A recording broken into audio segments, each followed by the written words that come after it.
গতকালকে ওই বাইরের একটা প্রাইভেট হসপিটালে 5টা বাচ্চা একসাথে ডেলিভারি হয়েছে। ডেলিভারি হওয়ার পরে ওনারা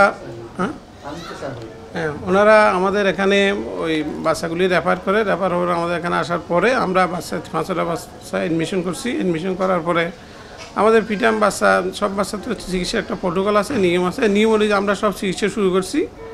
শুরু করার পরে বাচ্চাগুলি আলহামদুলিল্লাহ এখনও পর্যন্ত বাচ্চাগুলি স্টেবল আছে।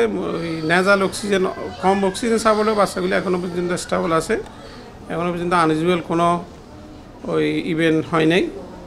তবে ভবিষ্যতে এটা ভাগ্য এবং ইয়ার উপর নির্ভর করবে আর কি কী হয়। পিটাম বাচ্চা তো অনেক সময় ভালো থাকে না। আমরা প্রথম 2-3 দিন ভালো পাই, পরে অনেক সময় 3-4 দিন পরে 5 দিন পরে খারাপও হতে পারে, ভালোও থাকতে পারে। ওজনও কম বাচ্চাগুলির। 2টা বাচ্চার ওজন 1 কেজির কম, আর 3টে বাচ্চার ওজন 1300 গ্রামের উপরে 2টি। আরেকটা বাচ্চা মোটামুটি ওই আছে 1500 গ্রাম আছে। 1500 গ্রাম ওজন যত ভালো তত আউটকামটা ভালো হয় আর কি।